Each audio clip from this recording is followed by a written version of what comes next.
Hello বন্ধুরা, কেমন আছেন সবাই? আশা করি তোমরা সবাই ভালো আছেন, আমিও ভালো আছো। তো আজ আমি হুইলটা নিয়ে চলো হুইলটা নিয়ে ওটা নিয়ে তোমার সাথে দেখা আছে। আলু ঘন কেমন আছে ওটাও তোমাকে শেয়ার করি। তো চলো আলু বাড়ি দেখা আছে। হুইলখান নিবে চেয়ে দেখুন, হুইলখান সে ঢিলা এবার কই নিবে টাইট। তো ঘর যাচ্ছে আমি র্যান্স আনি, চলো র্যান্স আনি টাইট টুট দেওয়া যাক। তো র্যান্স তো হাতত চলিয়েছিল, এবার দিম টাইট। তো পাশে দেখো সর ভাইস্তা ঘর চলিয়েছে, ভাইস্তা ঘর খেলা খেলে দিয়ে আসিল হাঁ বাড়ি আরো। তো টাইট দেওয়া শুরু করলো। তো টাইট দেওয়া হয়ে যাচ্ছে, আর বাড়িঘরের অবস্থা তো দেখি বাড়ির পাশে কি অবস্থা হয়ে আছে।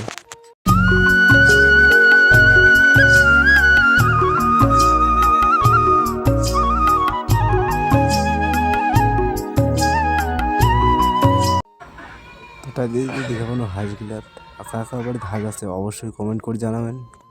তো মই চলে এসনু আলু বাড়ি, এই যে দেখি বাড়ির পাশে মই আলু বাড়িতে আছে, এই হুইল টানেছ।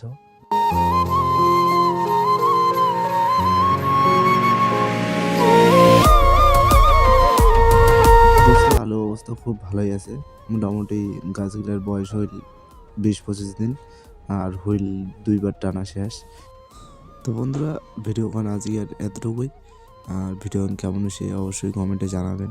তোমার ভিডিও দেখেন কিন্তু কমেন্ট করেন না, অবশ্যই পুরো ভিডিওটা দেখিবেন আর কমেন্টও জানাবেন, লাইক সাবস্ক্রাইব অবশ্যই করিবেন। তো দেখা হচ্ছে পরে ভিডিওতে।